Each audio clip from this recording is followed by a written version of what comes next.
Welcome back to Fixing Cars with 15th Street Automotive. Today we have a 2005 F250 6-liter diesel. The customer's concern is the idle will fluctuate, drop down to a lower idle, just sitting there while it's running. This can happen when they're driving at an idle or if they're just sitting still. This is a unique problem with this engine because it's being a diesel, there's no throttle plates. There's no idle air control system. So the idle is based on how much fuel is injected into the engine. So I'm not sure what we're going to find out on this problem. So let's get into it and take a look.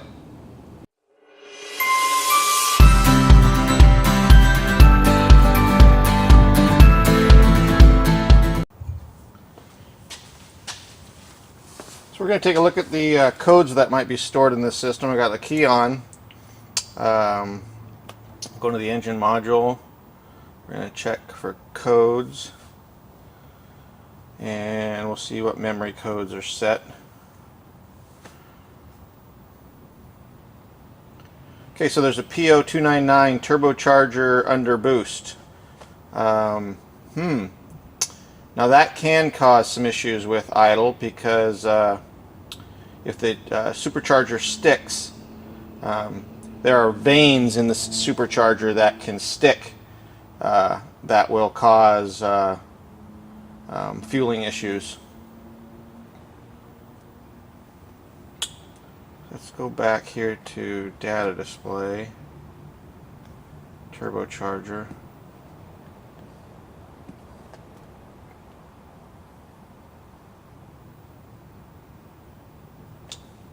Go to custom. We're going to go down to manifold gas pressure. I'm going to graph that.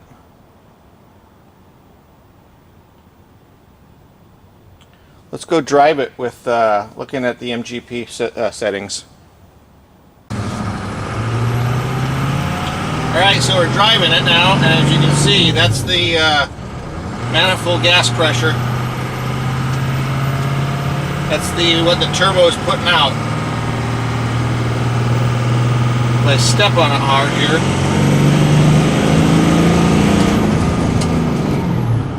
you can see it goes up to 21 psi there. That's pretty good for a turbo. I mean, a stock turbo puts out about 20 psi. So right now that thing's working fine. Those turbos are fairly common for intermittent sticking though.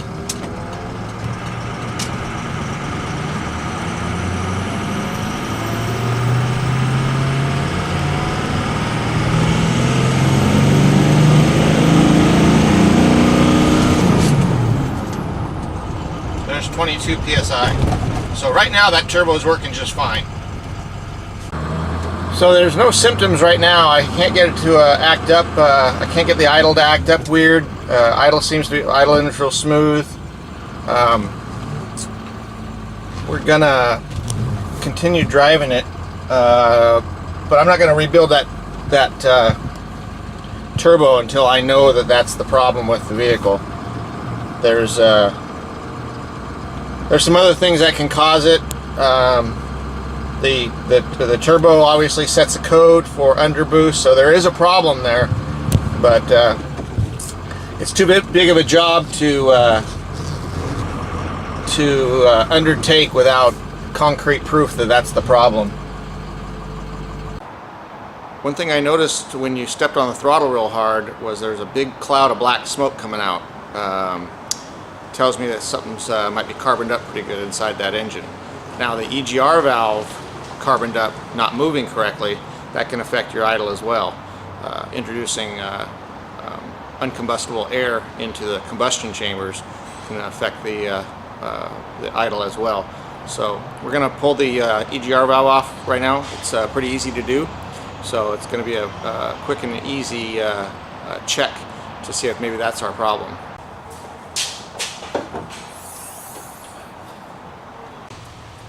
Okay, so we got the EGR valves right here. Hopefully you can see it over the alternator there. Take our connector off there. And there's two little 8mm right here to hold it in.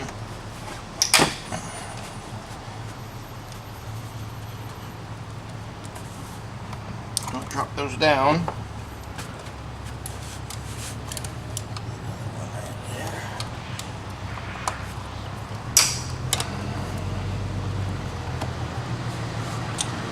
That carbon on acceleration was my clue that this might be the problem, so we'll take a look here. Now it's typically carboned up in there, so you got to use a little bit of a prying action to get it up.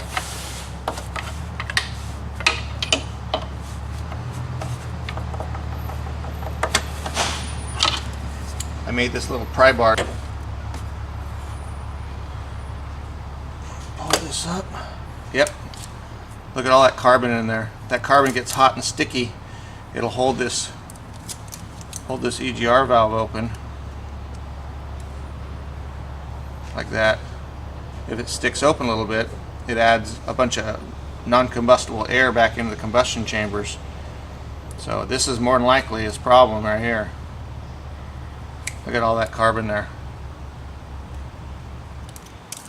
The clue was the black carbon on acceleration coming out the exhaust. So instead of rebuilding the turbo, we're going to be replacing the EGR valve. Alright, so we're going to see if we can't clean up this the valve in here. I'm just using regular carb cleaner. Kind of coat it on there, as you can see it. Does a pretty good job of cleaning it.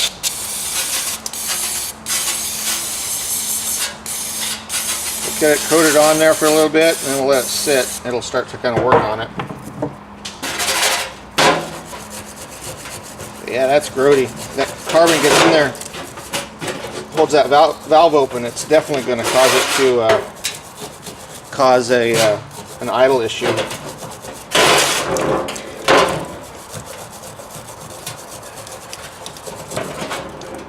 So that looks a little better.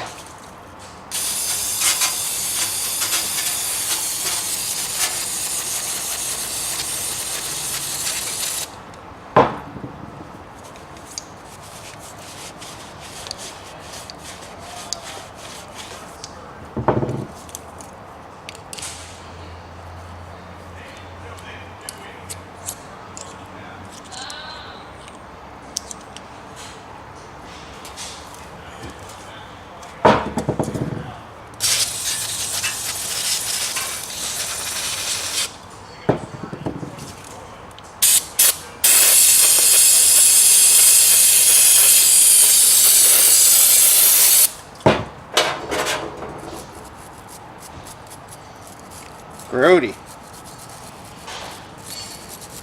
These valves aren't terribly expensive, but there's no sense replacing it if all it is dirty, because it's opening and closing like it's supposed to. So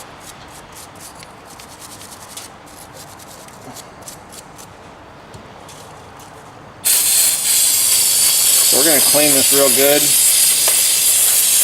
We'll blow out some of that carbon in the intake that this thing sits in, and then put it back together, see what happens.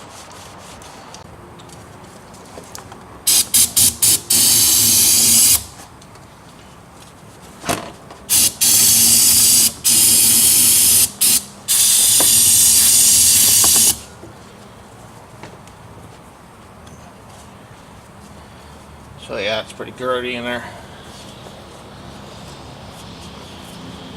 There's only so much we're going to be able to clean out though.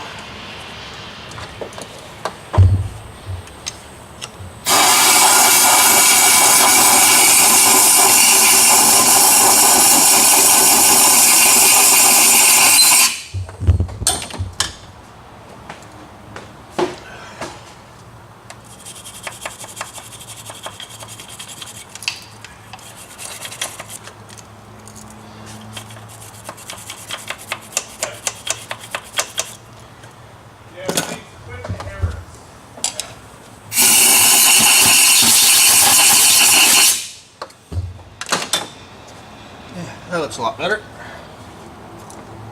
So we're going to take our EGR valve, clean EGR valve. Stick her back in there.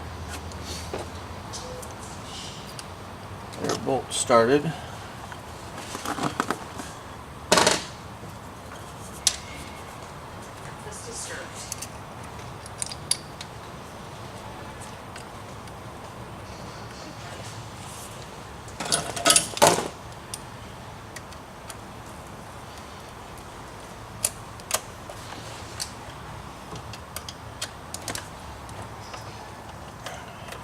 I think we're going to fix it with this.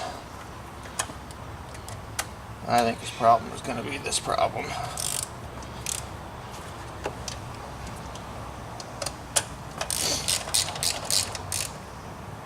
Okay, plug our EGR valve connector back in.